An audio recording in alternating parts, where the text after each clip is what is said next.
Hi everyone, I hope you've had an amazing week, and today I'm very excited. I'm here at the Nairobi Arboretum, and I'm going to spend my day today with an amazing friend of mine, Fidel Shama Omusula, aka Charisma. He's going to tell us more about his life, where he's from, his music, and anything else that we are going to talk about. So please join me as we take a walk with the one and only Charisma, an amazing artist from Luyaland. Karibuni.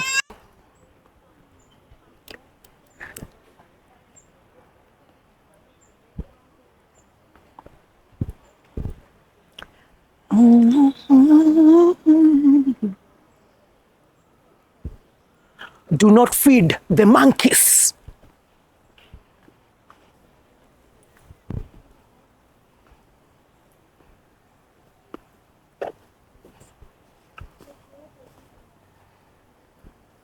Mpenzi, hello. Hakuna matata.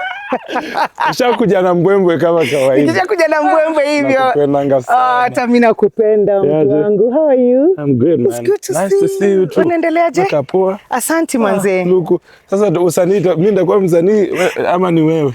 So nimekaa hivi ndio kama unaweza nigeata nikueta dancer nini. Usini enjoy lakini ukoje? Niko poa, have you been? Unajua mimi mara ya mwisho nilikuona ni ugaibuni. Si atuona nani Kenya.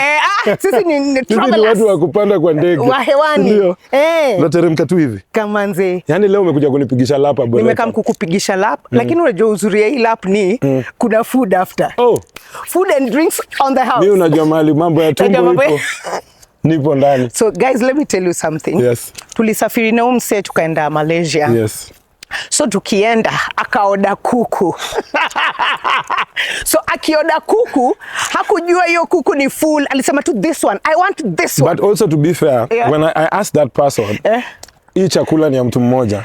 Akaniambia hii itatosha mtu mmoja. Sasa sijui ni aliniona mimi ni mweusi. I think akaona watu weusi wanakula sana.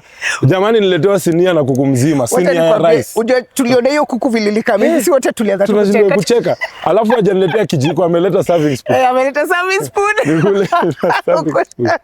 Ilikuwa noma sana. It's good to see you, manze. Kwanza hapa Arboretum umenikumbusha nyuma. Unajua hapa Arboretum is where I did some of my first gigs, so people used to do events this side of Arboretum. Okay. People don't do events now. I think it was something to do with noise towards State House or whatever. But yeah, people used to do events here, and we used to do a lot of gigs. My first personal gig I did here when I was still in a group called The Band tulifanyia hapa Arboretum. Manze, unakumbuka kina Koroga zilikuanga huku. Yes, Koroga used to be here. I remember. Place, and it was easy to afford. So nimekuja hapa nikasikia ni kama niko nyumbani. Yeah, and it's such a beautiful, it's a beautiful place to be at. Yuko na mandhari. Mandhari. Uko tu sawa. Niko tu sawa. Unasikianga aje mademo akikurusha hizo ma one stringed instruments and other paraphernalia? Acha nikwambie, kuna vitu zingine you never get used to them.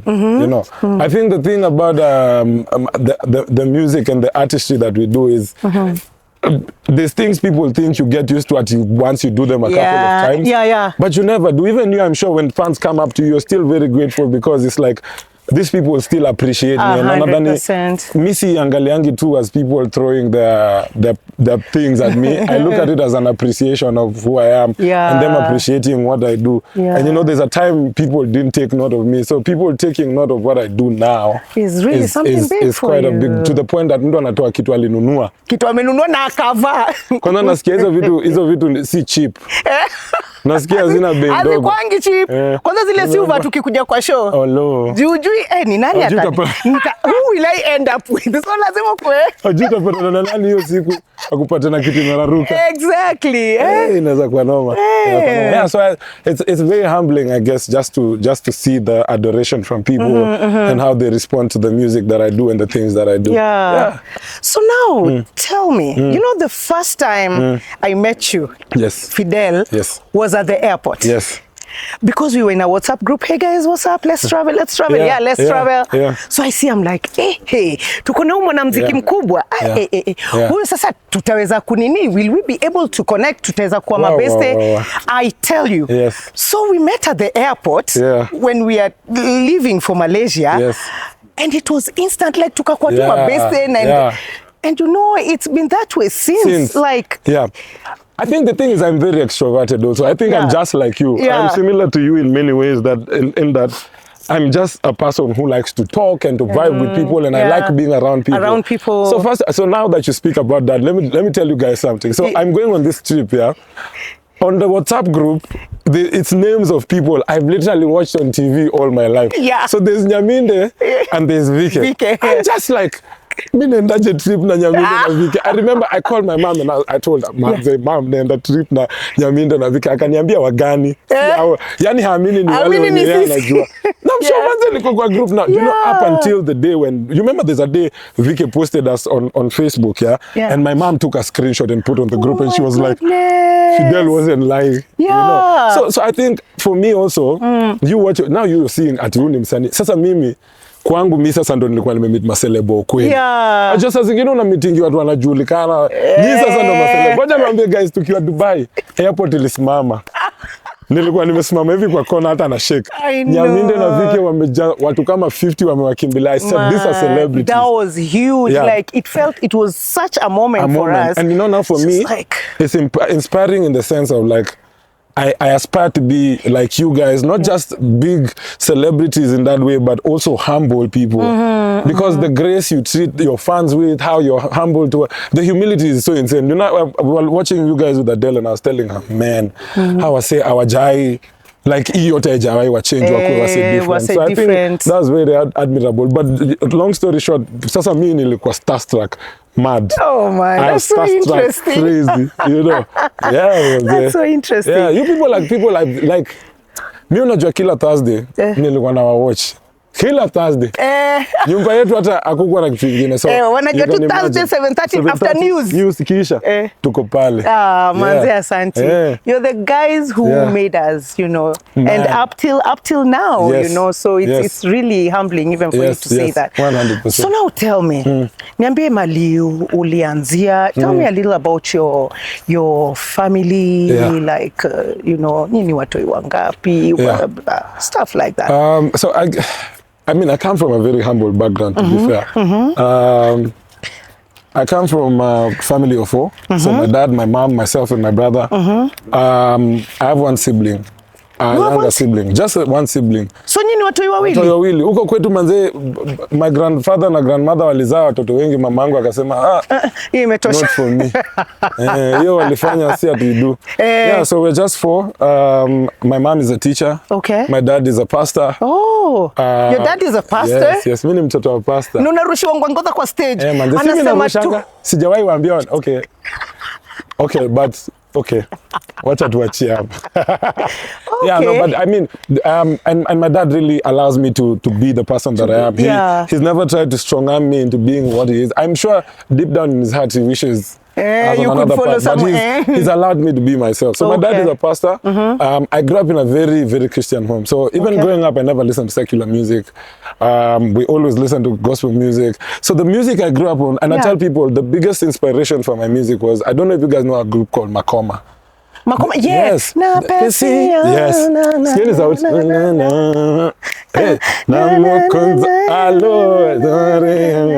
So those are the guys I listened to a lot. Makoma, I know their whole album start to end. I know I listened to Ron Kenoli a lot. Don Moen, that's the music I grew up to. That you grew up with. Si tulikuwa kwa nyumba yenye watu wakikisi kwa TV tunazima TV bananas. Taki kuona. Yes, hiyo nilikuwa The Bold and the Beautiful. Hata Bold and the Beautiful hatukuwa tunakubaliwa kuona, tulikuwa tushalala. Mimi nakusho kwetu ati tena ingenipata. Umesha dose. Mtoto unafanya nini nje? Yeah, so I grew up in that kind of home. But I also grew up in a home that my parents really empowered us to think on our own. You know? So as much as they were strict on us and everything, they literally empowered us to just be strong people also here, like make your own decisions, know your path and whatever. So I went to school and I started out in St. Hannah's here in Karen, and then went to Gilgil Hills. Oh, I started out actually in New Light in Kayole. Oh yeah, New Light. Yeah, New Light. Then Academy. Went to, St. Hannah's, and then Gilgil. Nikatoka huko class 8 nikaingia Nairobi school. Finished there. Wewe ni mse wa Patch? Mimi mse wa Patch, man. Patch kipenzi. Mimi nimeapa milele na milele nitakufa na wewe. And then I got out of Nairobi school and went to UN where I studied law. And now, that's why my music career kind of started, because when I finished high school, I used to play rugby in school. And I really wanted to play rugby after school. But then nilienda club nikagundua mimi ni mdogo. Acha nikushow.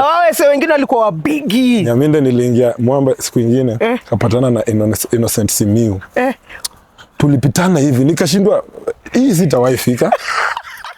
There's absolutely nothing I can do to get to this that level. And then I was even by the time I'm doing it, I'll probably have died, because if this man hits me, that's it for you. It's a wrap, you know? So ultimately, like my life just became like, okay, so I don't have any other co-curricular thing to do.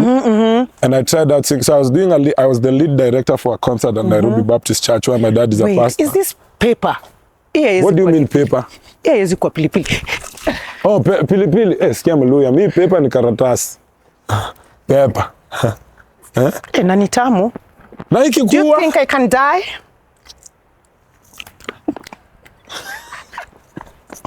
Lakini maji ni tamu. Wewe unajua tunafaa kwenda trip nyingine. Unasema ni tamu na anafanya hivi uso. Wewe ana mtu amekula kitu tamu akafanya. What? Anyway,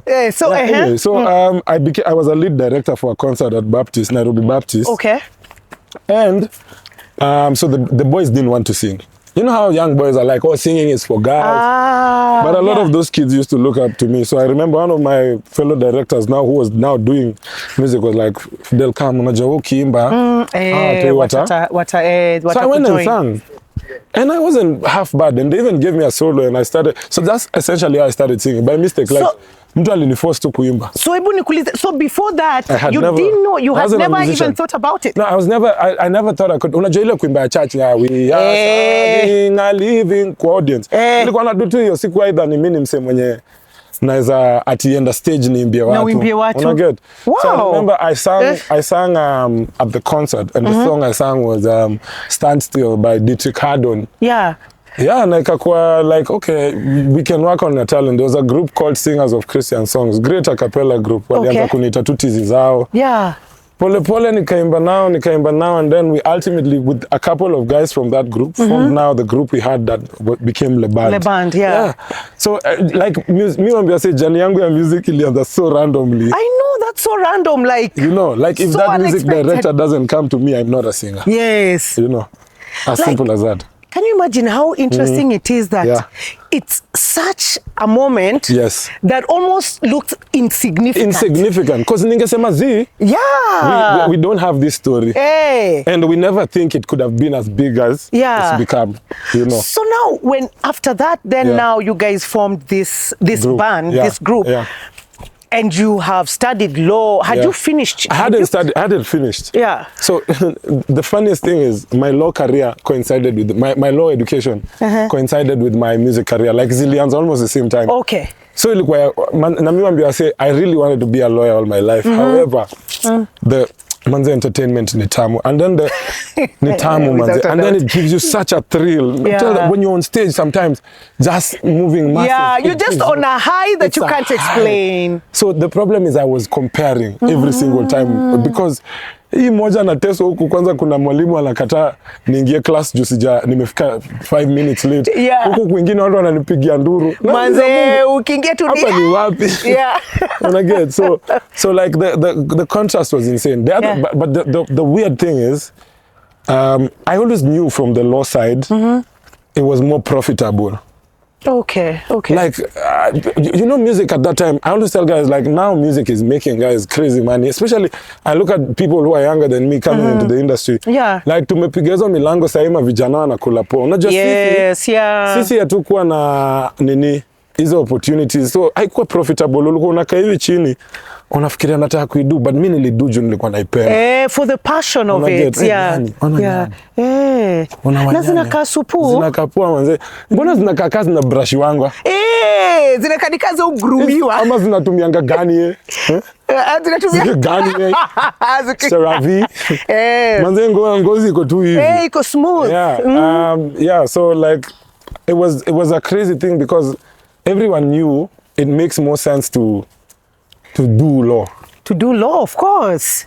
But me, I loved it, and I wasn't making money. Unajua kwanza inakuanga rahisi if we were making good money from the beginning, it's an easy decision. Then it would be obvious, and even everyone else around you would probably tell you, end up.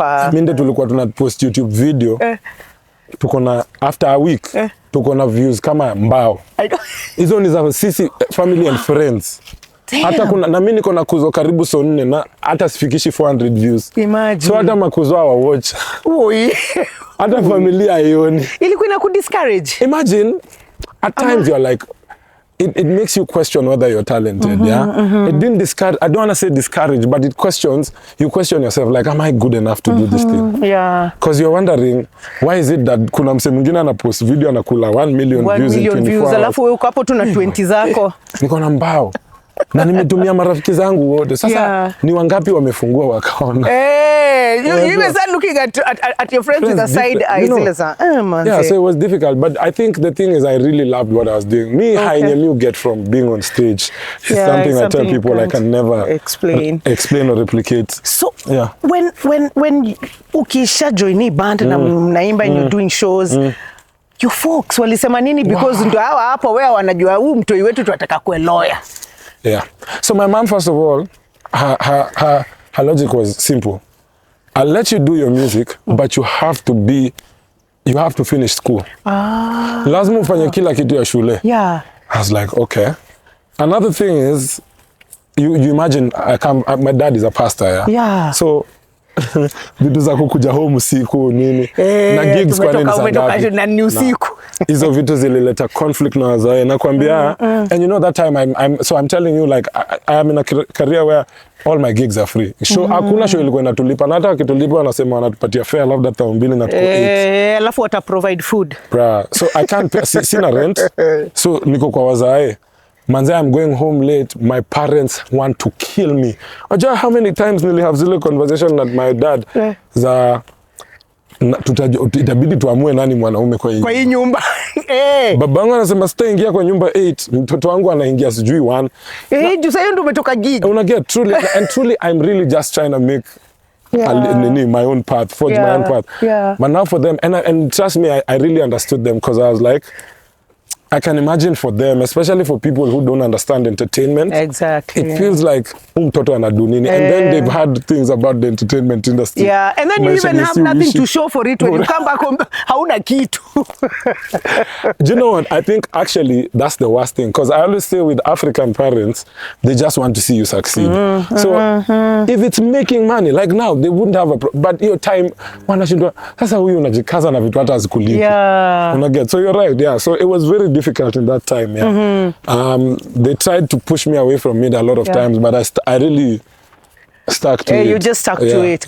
So you talk about the song that you wrote that actually got you out there, which is number one. Number one. Changed my life. But when you talk about it, you weren't so sure because you guys had done so much music and it just kept flopping and flopping. So how did it feel when you finally, of course, Shingo Upande ukasema sawa, let's record this. Then it becomes a hit that like it did. It was so crazy. You know, I think the thing about these things is as much as you keep doing it, also you're also not sure of the success. Now for us, I'll be honest, we had released not a lot, let's say around 6, 7, 8 songs. None of them were doing anything. Unajua, so hata mimi niko tu point si believe naweza make it. And I remember, so this song niliandika hii song nikiwa kwa hata sikuandika, niliandika tu record ya simu chini, nilikuwa na record the chorus, so call me your number one, whatever. So I sent it to the boys, and they love it. They love it. They absolutely love it. And then there's some girl called Suzia who's now featured on the song. Yeah, Suzia. Suzia went on a radio station and was asked, who would you like to collab with? And she said, Leban. And now, us guys are not known by anyone. So I was really humble. I was like, man, who them to... Alifikiria tu kusema Sauti Sol, nani, all the great artists at the time, akafikiria tu Leban who are known by no one. Yeah. And I was like, you know what? Let me send her this song and see if if she's real about this thing she's saying. So I sent her the song and she loves it. We go in studio and do it. And it stayed in studio for a song by the one Mikosi. Yeah. Producer akatusumbua ilika studio 9 months. So you can imagine, by the time this song inatoka unajamii nilikuwa nimechoka. Like hata ndo maana nilikuwa naishuku. Because you know sometimes you've had something so much, it doesn't feel as great. Yes, yeah. Umesikiza, it's not feeling as dope as you thought it did initially. So my boys are like, this song mina believe ni kali. I think we should put proper money into a video for it. Okay. That time, the proper money, which right now I think is, if you tell artists, they're like, you need video, cheap. Ilikuwa ka 150K. For the video, video. Even in 2017, I just finished campus. So you know how when you finish, you're broke. Completely. Uko broke. Yani sasa hata mzazi hata akusaidii in any way. Wewe ni maskini fukarika. Una depend fully on them. Unless you get a job quickly. You know there's those people who are lucky who get jobs.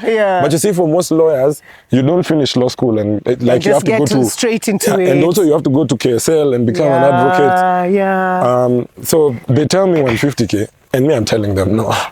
I'm telling them guys, we've released so many songs that are flopped. This wouldn't be different. Like so spending 150 on it is just not worth it. It's not worth it. So we're 4 people, we were 5 people. They said we divide 30-30. Mimi nikamwambia mimi hakuna penye natoa 30K.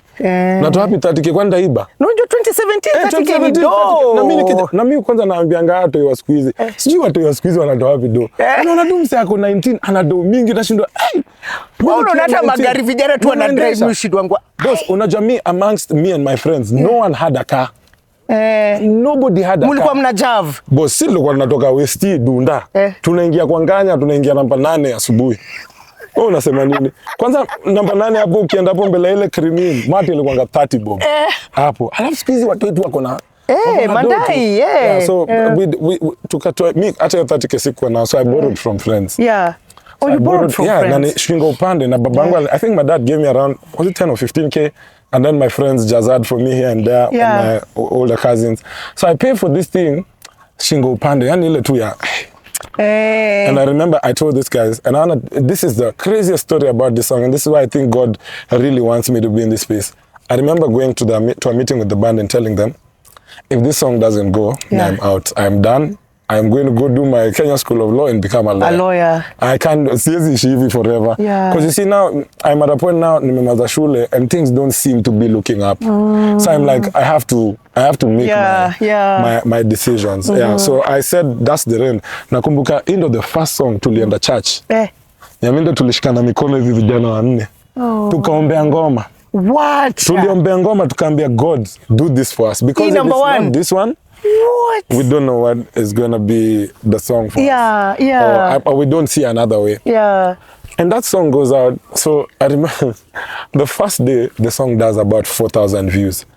Mind you, sini watu wenye song yenu kubwa ilikuwa na 500 views. After how many months? Sasa tunaanza kuangalia song tunasema, ama wait. Maybe there's some life in this song. Day 2, sasa inaanza kuwa exponential. It's not even growing by 4,000. Now it's at 12K. By the end of week 1, we're at 50K. And then do you know what happens that week? I remember we're called I was called on Thursday evening. Hello, hi, how are you? I'm calling you from the trend. I almost fainted. I'm like,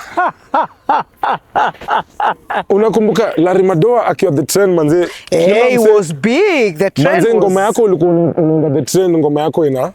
Unajua time wase walikuwa na feel tu kama siku hizi watu hawako kwa rada hizi vitu as much. Back in the day manze, that was a huge deal. Massive. So tuliingia huko. Mi kwanza nikiona Larry, hiyo sikuwa naamini, alikuwa anakaa sanamu. Unamwona ndio huyu. Wow. Na ananisalimia hivi kama mwenzake. Hello, Jehova. Nakumbuka hiyo day nilikuwa nimevaa jeans, mpaka nikavaa leather jacket, nikasema watu wa nyumbani lazima wanione. Tukaimba. I'm telling you, we went there with about 50k views on the song. Yeah, by the next morning, that next day, we had about 100k, and I said, okay, this song has gone. Alafu tulikuwa na kitu tumesema, hii song ikifika 10k, tunanunua boti.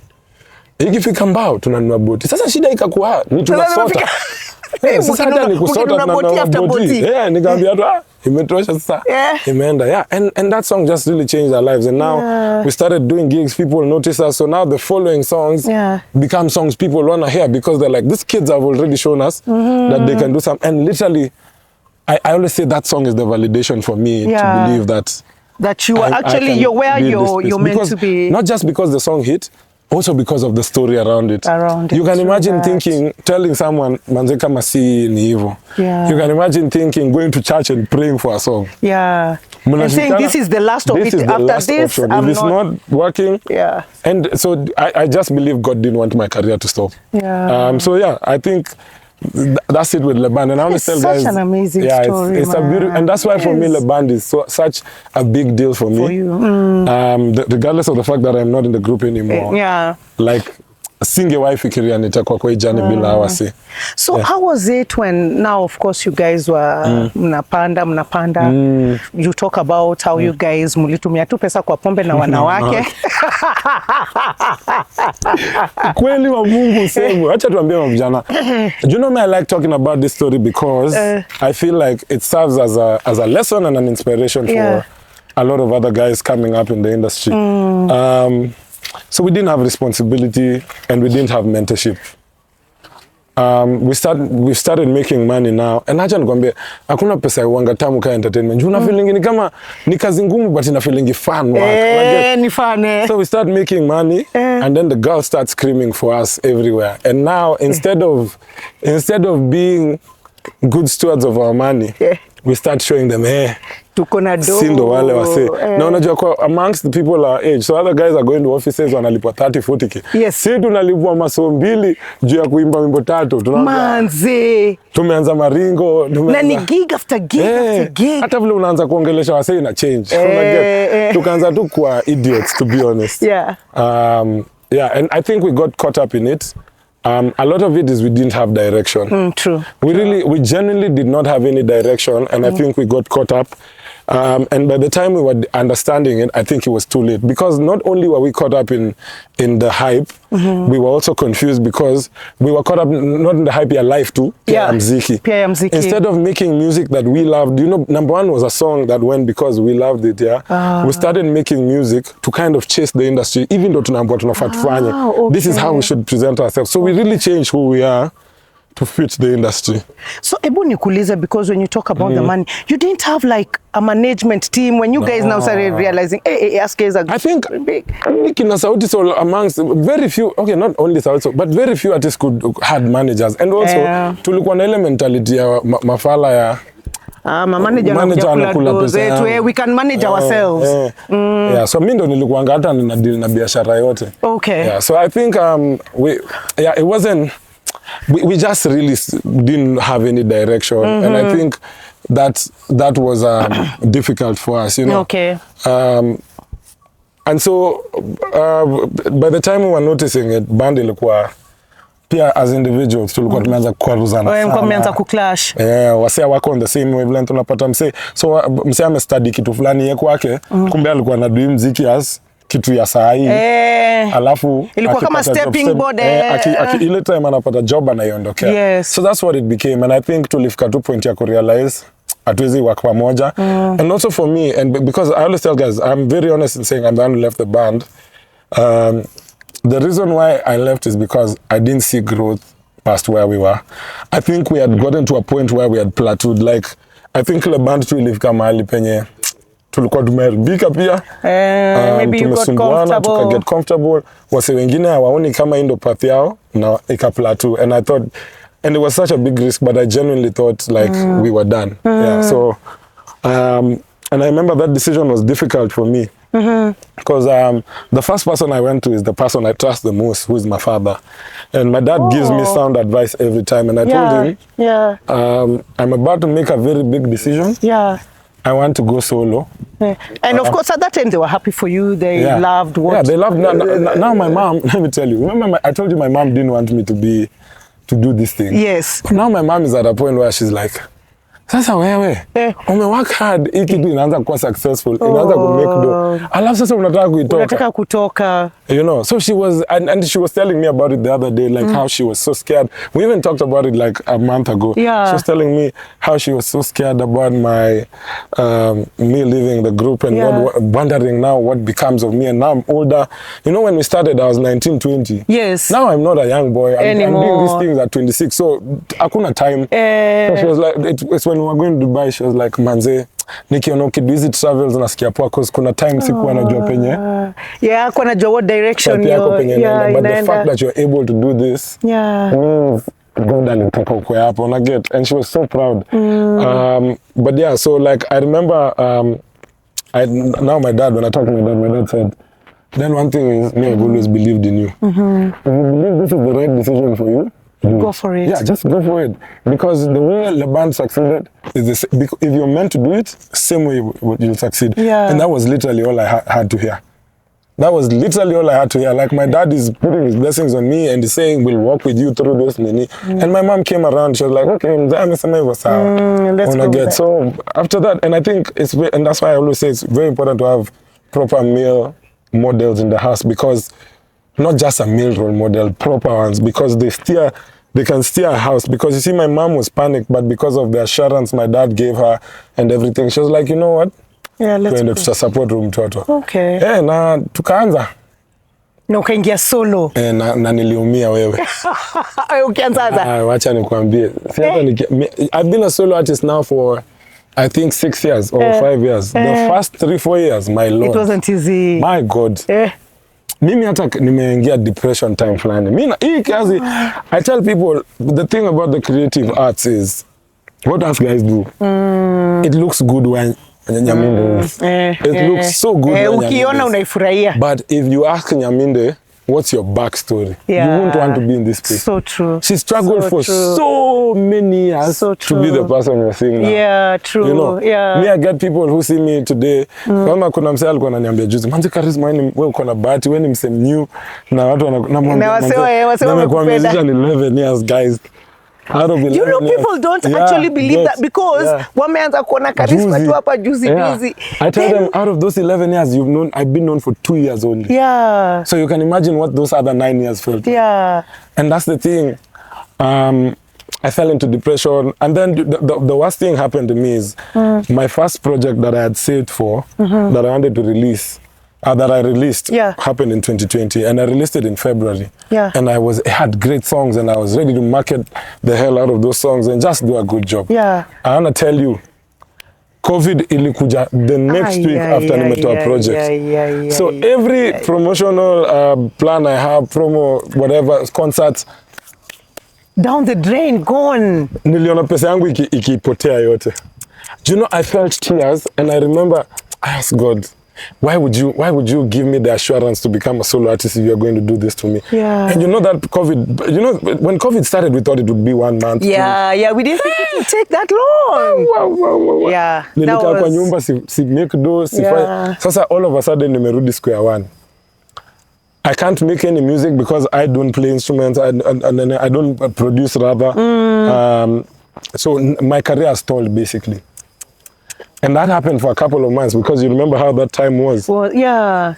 It was such a terrible time. So what did you spend your time doing? Your time sana Nilifall into proper depression. Nilikuwa nalala siku mzima na cast tu Mungu. Nasikia tu Mungu anichukue. Yaani nilifika point nilikuwa naambia God, kama hutaki kitu na mimi nichukue tu nishie. Acha kuniwastea time. Manze. Good. I started even having suicidal thoughts a lot. I was like, hey, enyewe plan yangu kwa hii ilikuwa ni nini? Because you see, at that time I'm now 20, was I 25, 26? Yeah. And now nothing is happening in my life.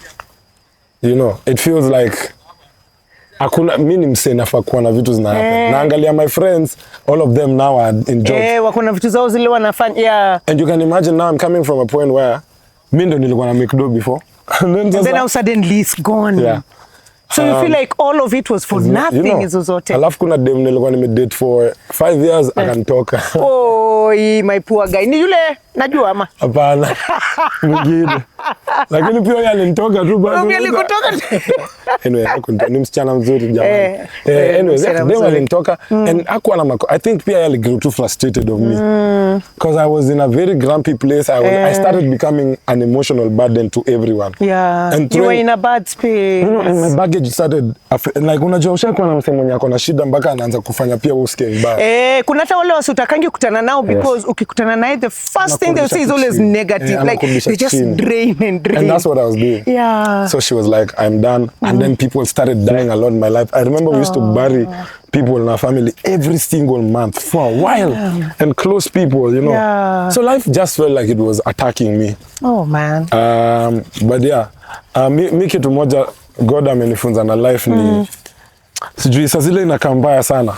Kuna nini yako inakaa. Kuna kitu fiti na kuja hapo hapo mbele. Because I want to tell you I don't know. Things had just started happening. Like I remember we created a strategy for Charisma atadutu mashow mingi. Hata si show za kulipa. Azikuwa show za kulipa. Nilikuwa tu naenda hizo ma alchemist zinaitwa nini? Hizo magistu za clubs. Nazipiga. You know, I did a circuit and people started to believe I had money. Na unajua industry pia ni a perception. Yes. When people see you a lot of places, they're like, Umseama labda kuna kitu about him. And now I started to build an audience because I'm such a high energy performer and everything. You are. So people loved my shows. Yeah. And what started happening is I started having movement. So I'm doing small shows, but the locations, other people do them and it's fine. Mimi nikikam inajaa, watu wanajaa wametoka hadi nje. So now corporate, now people who do events za kulipa wakaanza kuniona wanashindwa. Mtu kama anapulivi, we need to put him on shows. Yeah. So randomly I start doing my big shows here and there. I'm on stage with some of the biggest artists. You know. And now I'm making traction. Now my career is starting to pick. All of a sudden, naanza kulipwa to do. Si do ati more, but do. But do. At least there's something that's coming in. You know. And it was pretty significant. And now all of a sudden, brands are coming to me for partnerships. Yeah. And that money is it's like, especially for musicians or creatives, I always say it's very important because it's a salary. That per month money is a salary. Yeah, it is a salary. Now I'm able, so I was able now to move out of my folks' house. I was able, because now I was also fighting them a lot, with them a lot, because sasa hiyo story ya kurudi late sasa hata imekuwa worse. Sasa mimi Fidel naingia kwa keja 5 asubuhi. Kama mwenye boma. Dada akienda church na wewe sasa ndio unaenda kulala. Na natingika tingi. Hapendi hiyo kitu. Nikasema in order for me to maintain a relationship with my folks and for us to love each other, I've got to move I need to leave this house. Yeah. So I left the house and I tell you, I had nothing. I didn't know what I was doing. It was a leap of faith. It was a proper leap of faith. Nakumbuka nikitoka niliambia my brother next day, mimi sijui nimedu nini. I was like, I've probably made the worst decision of my life. Yeah. But yeah, I did that and my life just went from there. An incident happens and then I release in a norma and then now my career as a musician is... Yo incident so utaki kutuambia? Okay, mimi najua basi. Tuambie huyu mtu anaona huyu. Kuna mse tu alinikwaruza vibaya. Akakutana na kichwa yangu. Ulimgonga proper. Hapana, ni vichwa ziligongana. Kichwa ya Mluya. Ni vichwa ziligongana, sio? Kichwa ya Mluya. Haki na unajua siku mgonga, vichwa ziligongana. Vichwa ziligongana jamani, hata siku mgonga. Yeah. So I remember, they put out a statement. So he put out a statement, essentially trying to trash me. He was really trying to trash my name. And I said, acha nikwambie, mimi ni mwanaume Mluya, atuendangi kujibizana na watu online. Ati alisema hii, mimi nilisema hii. So I kept quiet about it. I kept quiet. And the only outlet I know is music. Mimi sitaenda kusengenyana online. I don't do that. Yeah. So I released Sinanoma. I wrote Sinanoma and I released it and it just took off. And right now, that song, Wildly, is even bigger than a song like Number One. Oh, it is. Which is incredible for me. Like, you know, I've been to your shows, Charisma, and every time you start that song. Yeah, it's madness. And even just the way it starts, the crowd goes wild. I think that hiyo part ya kijaka kwanza neka kana hiyo part wase go crazy, you know. So I think that's the thing for me is like mi usema career yangu, man. And this is why I put my parents at the forefront of everything in my life, Me and where I am because of my parents' prayers and all that they've done for me. Because truly, if we're being honest, some of these things are such, like, how do you come to this kind of points where something like Sinanoma happens where the goal was to break me and instead my career takes off, you know. Someone was trying to trash my name and lie about my name when they were on the wrong. And me, I said, you know what, kama career yangu itaisha. And you respond with a song and it goes. And it goes. You know. And it's one of the biggest songs, I think, in this country in a long time. So it is, so like, it's just interesting for me. Like, maombi ya wazazi yangu ndio imeniweka hapa. Mimi niko na nyaminde juu ya maombi ya wazazi. Maombi ya wazazi.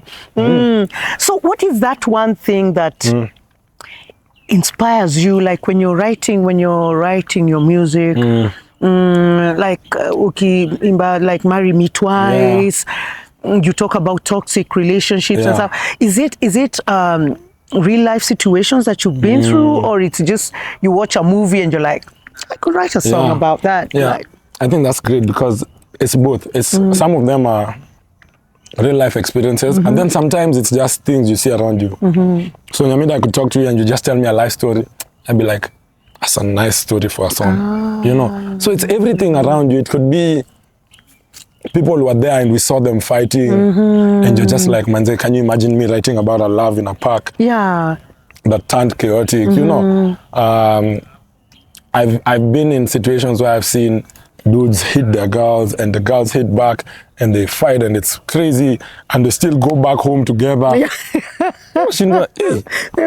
Ni love gani? And you write about it. A song about it stuff. So it's just, and I think that's why people connect with those songs. It's not.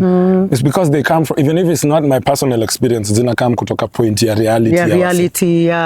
Na utapata kuna msee akiangalia tu deep na feel. Ana relate na hiyo wimbo asema haya.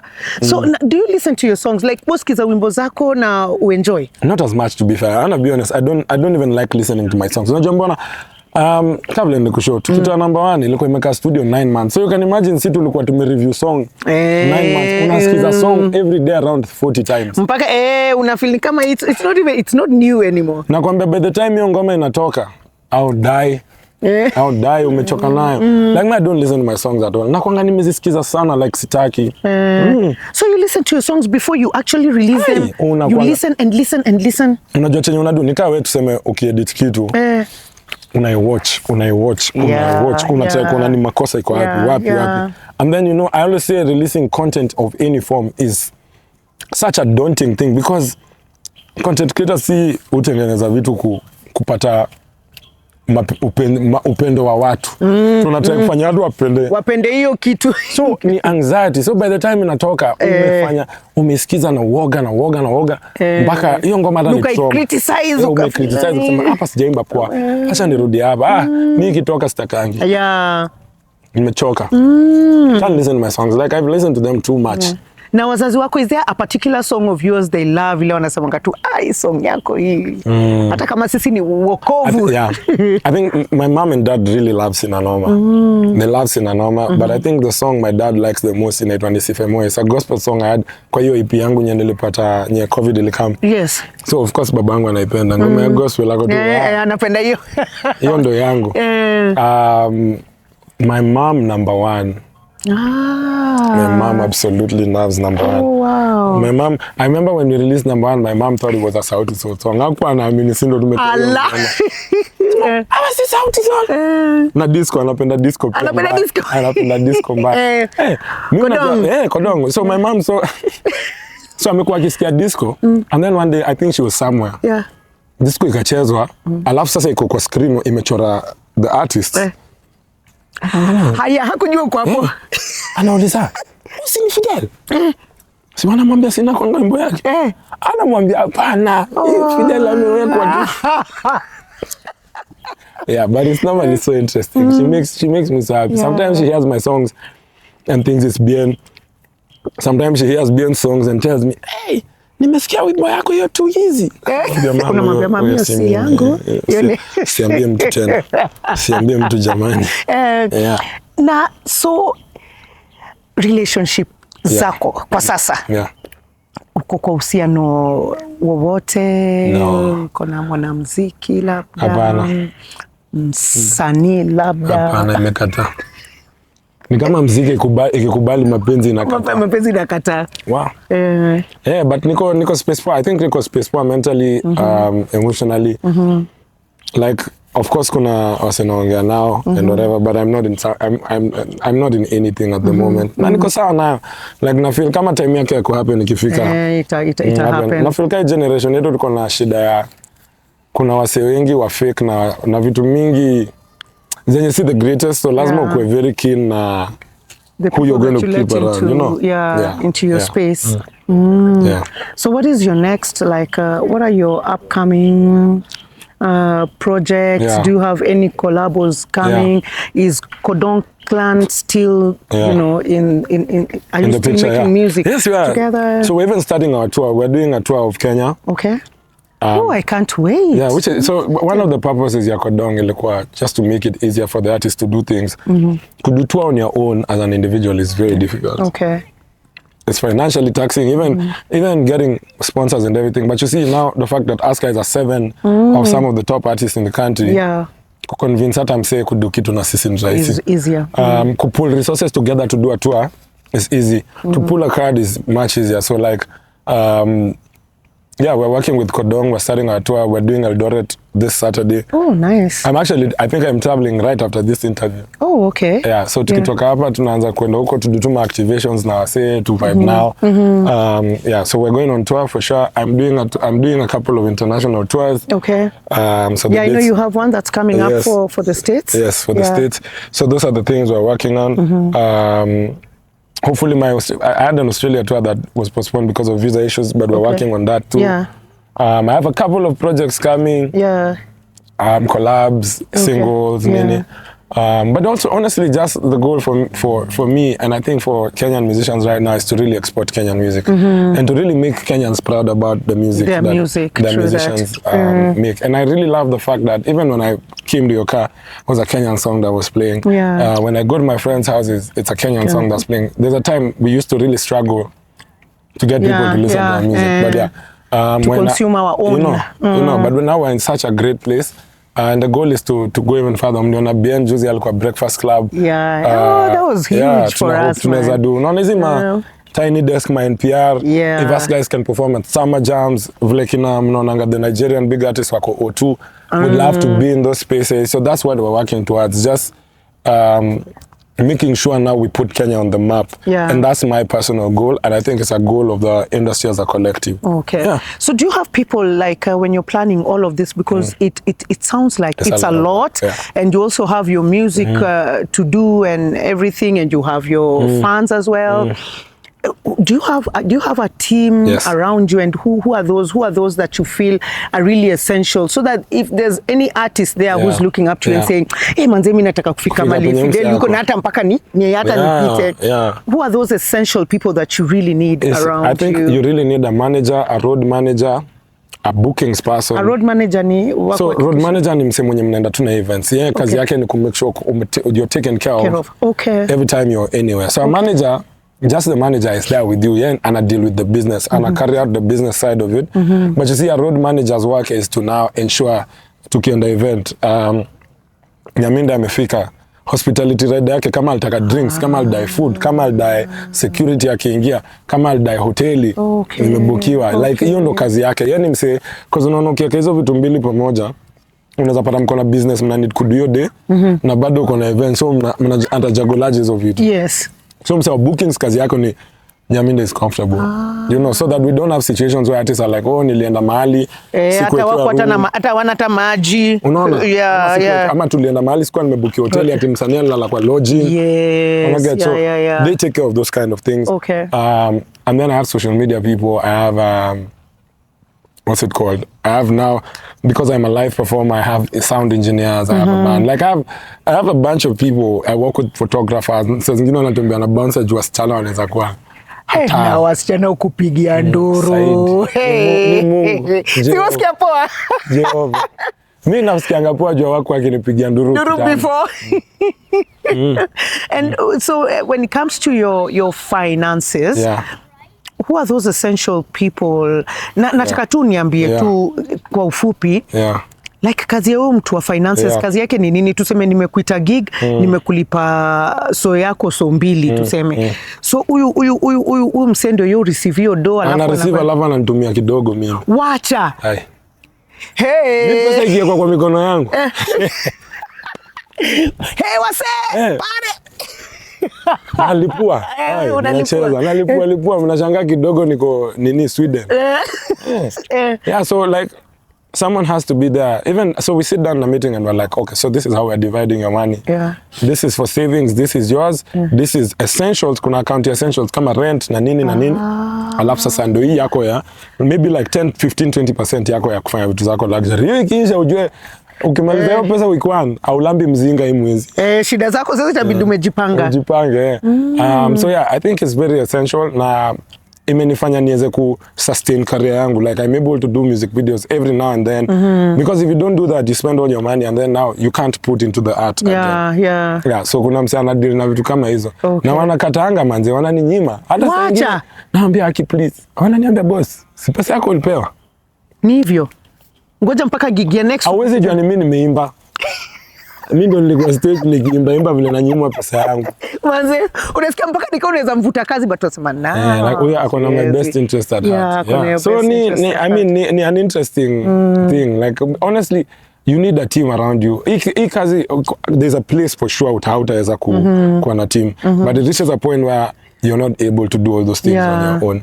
And that's the thing I tell artists though, like you need to understand, of course there's a place in your career where you won't be able to afford teams and everything. That's normal. Totally, But you work to a place and then you get to realize, okay, so I start with this one person who'll run this.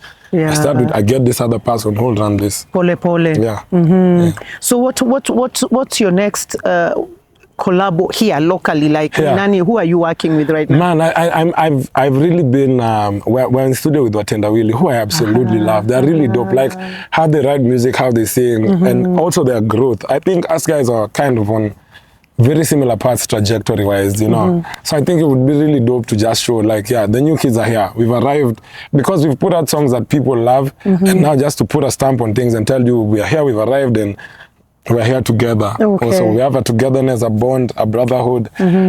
So the people I'm really working with. The other person is Abien. Man, Mluya manze, tuko na kitu lazima. Lazima. I think that will be really good. Lazima. Ai, baraza lazima tufanye kitu. So hiyo ni matamanio, si ati umeshaipanga tayari. Wacha nisiseme. Wacha niseme, mimi nimekuambia vile nimekuambia. Napenda vile wasanii nasema inakam. I don't want to say much about it right now, but it's coming. Yani kama ni maombi, Mungu amesikia. Kama iko. Kweli kabisa. Yeah, but I think it will. Thank you. So sasa tukimalizia because sasa tunataka kwenda kusosi. Mtu wangu Nyaminda anaenda kunibaya food. Wacha nikwambie na drinks, si ati food peke yake. Unataka kwenda Eldoret kama una yumba. Anguka. Watu nyuma ya kamera wamesmile. Anam unajana Anam amefurahi. Anaitanga something tall and strong. Alafu Anam yeye utuambia, Anam tells us, don't just pray for the food, pray for the appetite. For the alcohol. Yeah, for the alcohol and for the appetite. Because you can have food and you don't have appetite. Kwanza hiyo nifanyikia sana. Sipendi. Hata ndio ulikuwa unanilima sana tukiwa huko nje unasema sikulangi. Ukulangi, imagine. Mimi mpaka sasa niko nashindwa so amelala amekuwa hivi the whole day. Na kwa nini amelala? Na usiku anajua ni nini tulikuwa tunafanya. tumefanyia mwili zetu zile, mbona si sosi, you know? So alafu Nyaminde ndo hatari. Unaweza kuwa naye usiku mzima na akiamka anapika mayai. Napika breakfast. Na nawapigianga pasi. Sasa mpaka vile mimi napigia pasi shati manzi ilikuwa trusa. Asante prince. So tukimalizia, patiana tu labda mawaidha kwa vijana or just the upcoming tu wenye wanataka kuingia kwa hii industry. What's that one thing when you started you wish someone had told you then? Don't get caught up in the hype. Don't believe your own hype. When people shout for you, scream for you, don't believe your own hype. Revel in the moment, be happy in the moment, but don't believe your own hype. Stay grounded, stay humble, and have people around you who have your best interest to advise you on certain things, because this industry is very unforgiving. One day you're here, the next day you're down. You've seen the same people who clap for you are the same ones who laugh at you when you're down there. And you've seen guys like Nyaminde who've been in the industry for a while, They started out with a couple of people who right now you look at them and they're really struggling. Yeah, true. But she's not. So it's not that they're not as talented. There's some steps that were missed somewhere. So stay grounded. And also, if you like this thing, if you're not passionate about this thing, don't do it. Don't do it. May I tell people, hii journey ni painful. Inataka mtu ako na roho ya kuidu. Ni kweli. Kama hauna roho yake, wachana nayo kwa sababu itakupiga na utaondokea. Don't waste your time, but if you believe in it, do it. Okay. Do it. Yeah. Wow. Kitu ile umewahi kuona yani maybe a scare moment, dem amekuja tu unajua kama hizo sio nangasi, ilikuwa ni Kadibia ama ni nani mtu alijaribu kumshika sehemu hizo, lakini zimenifanyia hata in streets anyway, nikiwa blankets time fulani. So I wasn't performing that blankets. It was a Costa show. Alafu tulikuwa tumekuwa inside ya VIP. And I was in, unajua manze VIP ibambangi. VIP inanga utamu. Mimi mshenzi nikasema acha nifanyaje? Uende kwa terrace uko kwa wananchi. Russia. Russia. Mayo. Wacha niwaambie. Walinipolepweta. Kuna dem aliingia anaingiza mikono kwa shati, anavuruta suruali chini. Sasa unajua nikitembea hadi anavuta suruali najaribu kukimbia manze. Inaenda. Unajua MDQ, one of the security guys aliona, akanitumia mabouncer. Nilikuja nikabebwa hivi juu kwa hewa, nikarudishwa VIP, nikaambiwa na wewe baki hapa, usitoke hapa tena. And then another crazy one. So another girl wanted to throw her bra at me, but I think the stage na barrier ilikuwa far, so alikuwa anaona itafika. Sasa mimi nikaambia msee sa security, wacha nipitishe. Dem amepanda kwa hiyo barrier. Boss sijui alikanyaga nini, bahati mbaya niliona tu kichwa yake kipiga barrier. Oh damn.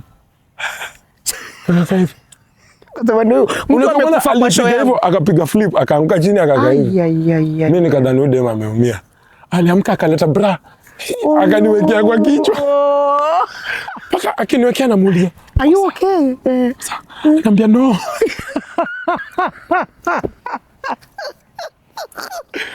My guy, I've seen crazy things. Even girls removing their panties at shows. Hey, man. And you never get used to it, right? I don't.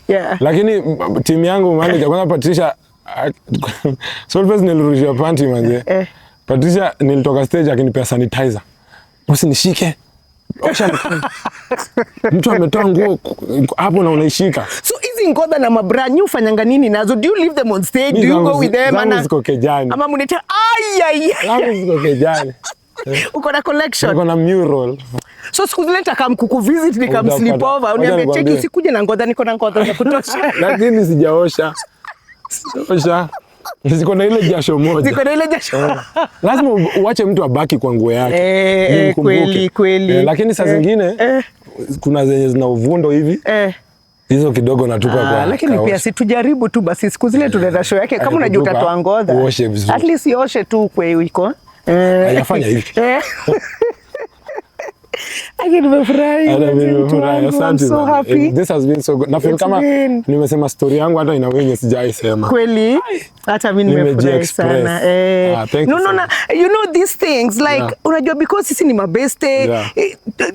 I mean we meet here and there. Mimi ni mabeste na Nyaminde. Sweet anga wapenzi, mpenzi. Mtu asema anajifanyanga anajiweka kwa nyamine. Ni amesema. Kabisa.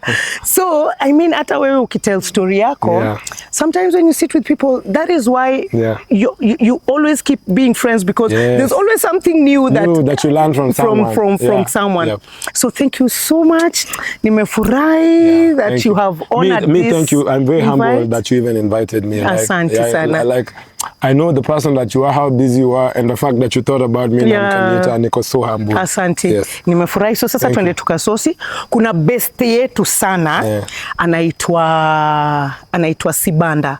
Sibanda is from Zimbabwe, but he came to Kenya and he settled in Kenya, and now he's actually now a Kenyan. Ni Mkenya. Ni Mkenya kabisa, ameoa huku Sibanda. Anaitwa Habat. By the way, sisema Sibanda. Okay. So anapikanga chakula tamu sana, yuko hapo Kileleshwa. It's called Mambo's Meat House. Yes. So that is exactly where we are headed. We're going to eat, we're going to drink, we're going to have a good time. And you're not. Yeah! You want to go? Oh, sorry. Hata mimi nimego. Imebamba sana. Very, very nice. Hey, you have an interesting story. Yeah, my story is...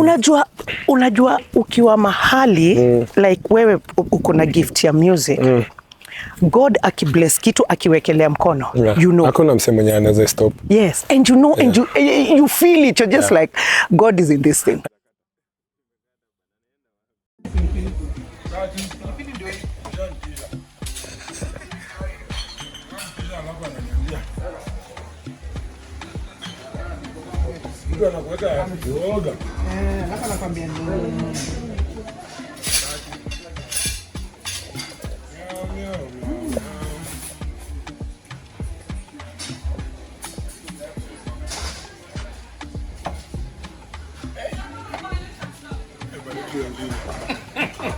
Bariki wengine sasa.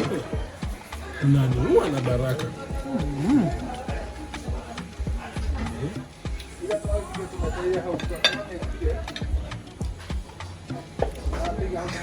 I feel overstimulated.